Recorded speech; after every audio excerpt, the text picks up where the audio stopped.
Hello student, how are you? Welcome to SK study point. मैं शंकर। जैसा आपके लिए एक रेगुलर टाइम पे आपके लिए वीडियो आ रहा है, वैसे ही आज भी एक नई वीडियो मैं आप लोगों के लिए लाया हूँ। और आज क्लास 12th के लिए होगा और मैक्रो इकोनॉमिक्स हम करेंगे। तो लेट्स स्टार्ट मैक्रो इकोनॉमिक्स।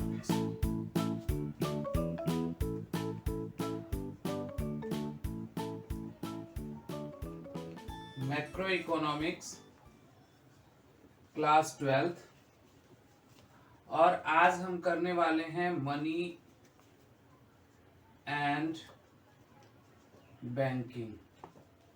ठीक है, और इसका पार्ट है 1। पार्ट 1 आज हम करेंगे। तो मैक्रो इकोनॉमिक्स में मनी एंड बैंकिंग हम करेंगे पार्ट 1, और उसमें भी आज हम जो करने वाले हैं वो मनी करेंगे। ठीक है, यानी ये 2 पार्ट्स में है, मनी एंड बैंकिंग। तो मनी वाला पोर्शन आज हम लोग देखते हैं, जितना हो जाए उतना कोशिश करते हैं। अब मनी की बात यदि चल रही है तो मैं आप लोगों से ये पूछना चाहता हूं कि भाई मनी है क्या? आपको पता है कि मनी आज के टाइम में जितनी इकोनॉमी में या वर्ल्ड में जो भी चीज इन्वेंट हुई है, इन्वेंशन हुआ है, उसमें से money is most important invention of human beings. यानी पैसा, मनी जो करेंसी आपके पास है, आप जो से परचेज करते हो, एक्सचेंज करते हो कमोडिटीज को, वो आज के टाइम का सबसे बड़ा इन्वेंशन है। जो पेपर करेंसी आप अपने पास देख रहे हैं बहुत ज्यादा पुराना नहीं है, इसका हिस्ट्री ज्यादा से ज्यादा 100 to 150 ईयर्स के आसपास में इसका है, यानी न्यूली ये इन्वेंटेड है। तो इसीलिए इसको कहा जाता है कि money is most important invention of human beings. Money सबसे ज्यादा इंपॉर्टेंट इन्वेंशन है। चाहे आप कुछ भी इन्वेंट हुआ हो, लेकिन मनी जैसा इंपॉर्टेंट कोई चीज इन्वेंट नहीं हुआ। अब मनी जब नहीं था, जब पैसा नहीं था, मनी नहीं था, और आज के दौर में जो मनी आप देख रहे हो इसका एक लंबा हिस्ट्री है, और हर स्टेप्स में, एक स्टेप्स में ये, फिर ये, फिर ये, और फिर आज के दौर में भी मनी आया, और इस दौर में भी मनी बदल रहा है। पहले आप लोग यदि जो छोटे बच्चे होंगे, आज जो आप 12th में हो, उनके लिए तो नया नहीं है। जो डेबिट कार्ड हैं, क्रेडिट कार्ड है, उनके लिए तो नया नहीं है, लेकिन उससे पहले वाले जो लोग हैं उनके लिए debit card, credit card, digital money, ये सारी चीजें नई है। पहले ये भी नहीं होता था। हम जब छोटे थे तब सिर्फ पेपर करेंसी या कॉइन हुआ करता था। हाँ, चेक बुक हुआ करते थे, चेक्स होते थे, ड्राफ्ट होते थे, ये सारी चीज से हम एक मीडियम ऑफ एक्सचेंज में इसका यूज करते थे। लेकिन आज के टाइम में आप जो नए जनरेशन हो, इनके लिए तो बहुत सारी चीजें आ गई है मीडियम ऑफ एक्सचेंज में, और इन सबको मनी में ऐड कर दिया गया है। चाहे वो प्लास्टिक मनी हो, क्रेडिट मनी हो, डिजिटल मनी हो, ई मनी हो, और जो पेपर करेंसी और कॉइन आपके जेब में होता है वो तो है ही। तो कहने का ये मतलब, इसका ये मतलब नहीं है कि आने वाले टाइम में जब टाइम आएगा, जो आपसे नेक्स्ट जनरेशन होगा, उसमें मनी में चेंजेस नहीं आएंगे। उसमें भी आएंगे, वो हमें नहीं पता किस तरह से आएंगे, क्योंकि जब हम छोटे थे तब हम ये नहीं सोच सकते थे कि क्रेडिट मनी भी होगा या डिजिटल मनी भी होगा। तो सिमिलरली आपसे आगे जो आने वाली जनरेशन है, उसके लिए आपको भी नहीं पता कि आगे क्या होने वाला है। तो देखते हैं। अब पहले हम शुरू करेंगे कि एब्सेंस ऑफ मनी, यानी मनी जब नहीं था उस टाइम में क्या क्या था, वर्ल्ड और इकोनॉमी कैसे चलता था। एक्चुअली जब मनी नहीं था तो उसको हम बार्टर सिस्टम कहते हैं। क्या कहते हैं? बार्टर सिस्टम, यानी गुड्स एक्सचेंज अगेंस्ट गुड्स। माने कॉमोडिटीज को कॉमोडिटीज से एक्सचेंज किया जाता था जब मनी नहीं था। इस ऐसे जो सिस्टम थे उसको हम सीसी इकोनॉमी भी कहते हैं। सीसी इकोनॉमी यानी commodity for commodity, commodity exchange for commodity economy. ऐसा इकोनॉमी जिसमें कि कमोडिटी से ही हम एक्सचेंज करते थे। तो ये सारी चीजें। तो जो पहला इसका टॉपिक है वो है बार्टर सिस्टम। Barter system. अब बार्टर सिस्टम है क्या? बार्टर सिस्टम में देखोगे कि barter system is a system in which we exchange the commodity against commodity without use of money। यानी पैसे के बिना इस्तेमाल के हम जो गुड्स एक्सचेंज करते थे गुड्स के ही अगेंस्ट में, तो उसको हम बार्टर सिस्टम। जैसे मुझे राइस चाहिए, आपके पास व्हीट है, तो मैं आपको राइस दिया और आपसे मैं व्हीट ले लिया। तो ये होता था गुड्स एक्सचेंज अगेंस्ट गुड्स, यही बार्टर सिस्टम था। तो बार्टर सिस्टम में तो पैसे हुआ नहीं करते थे, जो पेपर करेंसी या कॉइन्स जो भी आज के टाइम में हैं वो तो होते नहीं थे। तो इसलिए ये जो सिस्टम था उसको हम बार्टर सिस्टम कहते हैं। तो बार्टर सिस्टम है, लेकिन जरा सा आप इमेजिनेशन करिए कि यदि आज का दौर जो है वो यदि उस दौर में आ जाए तो आपको किस तरह की परेशानी होगी। माने which types of inconvenience in a barter system. Barter system में किस तरह की परेशानियां लोगों को होंगी, या हम उसको यदि इजीएस्ट वे में कहें तो drawback of the barter system. यानी बार्टर सिस्टम के बार्टर सिस्टम के ड्रॉबैक क्या है, इनकन्वीनियंस इन अ बार्टर सिस्टम क्या है। तो इनकन्वीनियंस इन अ बार्टर सिस्टम में आप देखिए, इसको आप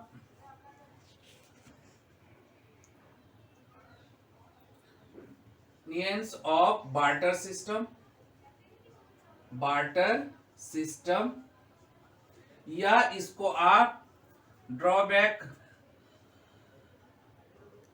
ऑफ बार्टर सिस्टम भी कह सकते हैं, बार्टर सिस्टम भी कह सकते हैं। यदि आपसे पूछा जाता है कि what are the inconvenience of barter system, barter system में किस किस तरह की परेशानी थी या है, होता है, तो बार्टर सिस्टम में सबसे पहला जो इनकन्वीनियंस है वो है lack of double coincidence of bonds, lack of double coincidence of bonds। पहला इनकन्वीनियंस यही है बार्टर सिस्टम का कि lack of double coincidence of bond. ये होता क्या एक्चुअली है क्या कि इसको यदि मैं एग्जाम्पल के थ्रू आपको समझाऊं तो आप इजीली इस चीज को समझ सकते हो। सपोज करिए कि आपके पास व्हीट और राइस दोनों ही है, और मेरे पास व्हीट है और मुझे राइस चाहिए। तो मुझे यदि राइस चाहिए और आपसे यदि मैं राइस का डिमांड करूं कि मेरे व्हीट के साथ आप राइस एक्सचेंज कर लो, तो हो सकता है आप इसके लिए तैयार ना हो। क्यों? कि आपके पास तो व्हीट भी है और राइस भी है, तो व्हीट आप करोगे क्या? तो मुझे ढूंढना पड़ेगा कि किसके पास व्हीट नहीं है, ठीक है ना, और जो चीज मेरे पास है उसको वो उस चीज की जरूरत है। यदि ऐसा मैंने ढूंढ लिया तब तो मैं इजीली गुड्स को एक्सचेंज कर सकता हूं, अदरवाइज पॉसिबल नहीं है, क्योंकि आपके पास तो व्हीट और राइस दोनों ही है और मेरे पास सिर्फ व्हीट है। तो आप व्हीट से क्यों एक्सचेंज करो, आपको तो जरूरत है नहीं व्हीट की। तो ये जो है इसी के लिए हम कहते हैं, इसी को हम कहते हैं lack of double coincidence of bond. यानी जो मेरे पास है वो आपके पास नहीं होना चाहिए और जो आपको चाहिए वो मेरे पास है। ऐसा पॉसिबिलिटी बहुत रेयर होता था और इसको ढूंढना पड़ता था, तो बहुत परेशानी आती थी उस समय में। इसीलिए इसका जो है पहला है lack of double coincidence of wants. I think ये क्लियर हो गया होगा। दूसरा होता है इसमें lack of common measures of value, common measures of value। दूसरा जो पॉइंट है इसका वो है lack of common measures of value. Lack of common measures of value क्या है? अब इसको समझने के लिए ये एक यहां भी मैं आपको एग्जांपल देता हूं तो आप इसको इजीली समझ सकते हो। Lack of common measures of value यानी कि ऐसा कोई चीज नहीं था जो हर कोई कॉमनली एक्सचेंज फॉर्म में यूज करता हो। अब इसका एग्जाम्पल है कि सपोज करिए कि आपके घर के पास कोई स्टेशनरी शॉप है और आप उस स्टेशनरी शॉप पे जाते हो एक पेन खरीदने के लिए या एक रजिस्टर लेने के लिए। अब आप उस शॉपकीपर से क्या पूछोगे कि भैया ये पेन या रजिस्टर कितने की है? तो क्या आप ये एक्सपेक्ट करते हो कि स्टेशनरी जो शॉप वाला है, स्टेशनरी शॉपकीपर जो है वो आपको ये कहे कि भैया 1 किलो राइस यदि 1 केजी राइस मुझे दोगे तो एक रजिस्टर दूंगा? ऐसा तो नहीं आप एक्सपेक्ट करते हो कि वो, ना ही वो एक्सपेक्ट करता है कि आप उससे पूछे हो कि अगेंस्ट 1 केजी राइस में ये मिलेगा या नहीं। यानी हमारे लिए यानी आपके लिए और स्टेशनरी शॉपकीपर के लिए कॉमन मेजर्स ऑफ वैल्यू क्या है? मनी। यानी एक शॉपकीपर जानता है कि आप जो चीज खरीदने जा रहे हो उसको इन टर्म्स ऑफ मनी उसका आपने रेट पूछा है। तो आप जब जाओगे यानी वो भी यही समझता है और आप भी समझते हो कि हाँ भाई 25 रुपीज का एक पेन देगा या 60 रुपीज का एक रजिस्टर देगा। यानी आप भी एक्सपेक्ट करते हो कि इन टर्म्स ऑफ मनी ही वो आपसे कहेगा और वो भी एक्सपेक्ट यही करता है कि इन टर्म्स ऑफ मनी ही आप उससे रेट पूछे हो। तो ऐसा कोई चीज नहीं था जो इस तरह से परफॉर्म करे कि उसका एक कॉमन मेजर्स ऑफ वैल्यू हो। यानी किसी भी कमोडिटी को यदि एक्सचेंज किया जाए तो उस किस चीज के अगेंस्ट किया जाए, ऐसा कोई चीज नहीं था। तो मनी के आने से ये सारी चीजें सॉल्व हो गई। तो क्या समझा आपने? Lack of common measures of value. तीसरा इसका आप ले सकते हो difficulties in deferred payment. Deferred payment का क्या मतलब?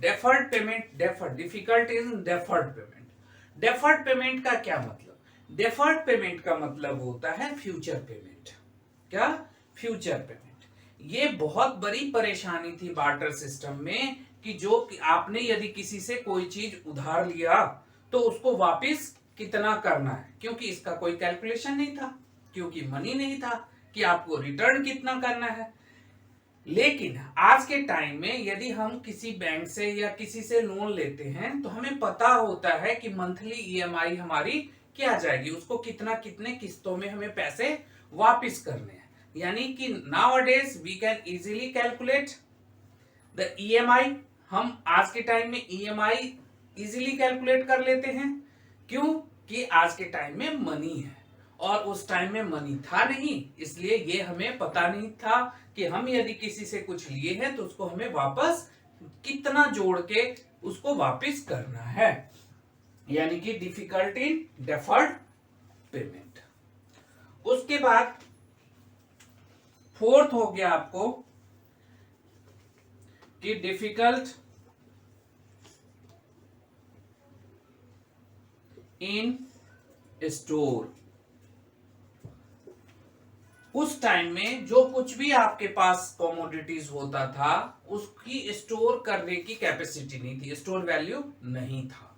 आज के टाइम में इन टर्म्स ऑफ मनी आपके पास पैसा है तो यू कैन इजीली स्टोर और convert into different way. Like आप प्रॉपर्टी खरीद लोगे, आप गोल्ड खरीद लोगे, एक्सेस मनी है आप शेयर्स में इन्वेस्ट कर दोगे, जो भी आपके म्यूचुअल फंड है उसमें कर दोगे। यानी आपके पास बहुत सारा रास्ता है अपने वेल्थ को स्टोर करने का। लेकिन उस टाइम में जब मनी नहीं था तो इस तरह की बहुत सारी परेशानी होती थी। उसके बाद फिफ्थ होता है कि लैक ऑफ डिविजिबिलिटी।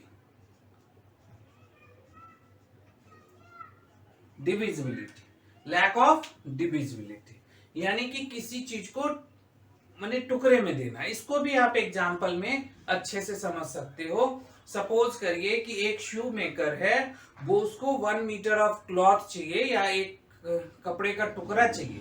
वो यदि कपड़े वाले के पास जाता है तो यदि वो एक पैर का शूज उसको दे और उसके बदले में कपड़े ले, तो जो कपड़े वाला है उसके लिए एक पैर का शू किसी काम का नहीं है, इसलिए उसको दोनों पैर के शूज देने होंगे।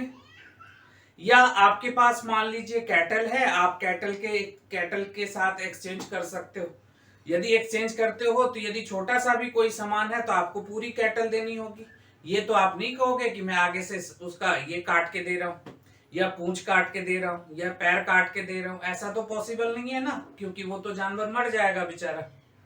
तो ये एक डिफिकल्टीज थी कि हम एक्सचेंज करें तो डिविजिबिलिटी क्या हो सकती है। आज के टाइम में देखिए in terms of money, money में जो है अच्छा कहा भी जाता है attributes of good money. Good money का सबसे बड़ा जो पॉइंट्स है वो इसका डिविजिबिलिटी है। आप अपने ही कंट्री में देखें, आपके पास कितने सारे कॉइन हैं। उसके बाद यदि पेपर करेंसी में देखें तो 1 rupees, 2 rupees, 5 rupees, 10 rupees, 20 rupees, 50 rupees, 100, 200, 500 and then 2000। ये सारे डिविजिबिलिटी है।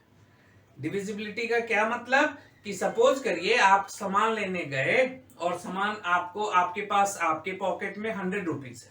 आप क्या करते हो, कोई सामान लेते हो, वो 50 रुपए का या 50 रुपीज का आपको सामान देता है। तो इसका तो ये मतलब नहीं है ना कि 100 रुपीज आप दो बराबर टुकड़े में काट दो, फाड़ दो और एक टुकड़ा उसको दे दो कि भैया 100 का ये आधा हो गया, तुझे 50 रुपए मिल गए।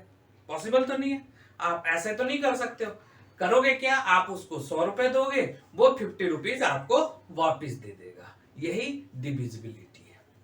तो इस तरह से ये लैक ऑफ डिविजिबिलिटी। तो ये 4-5 पॉइंट आपको लर्न रखना है।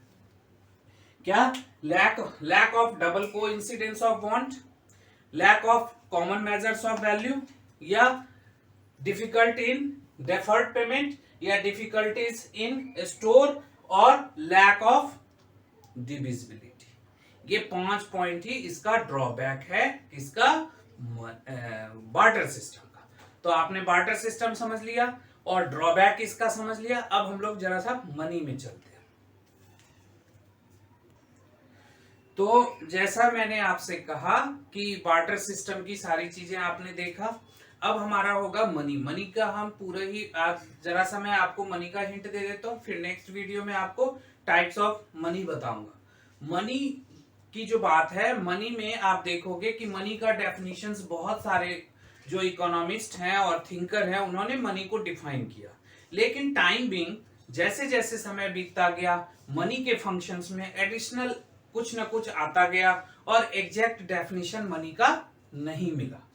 आज भी मनी को डिफाइन किया जाता है और 10 साल के बाद मनी के फंक्शंस में कुछ ना कुछ चेंजेस आ जाते हैं और फिर मनी का जो वो डेफिनेशंस है वो उसको हम कहते हैं कि वो प्रॉपर डेफिनेशन नहीं रह जाता।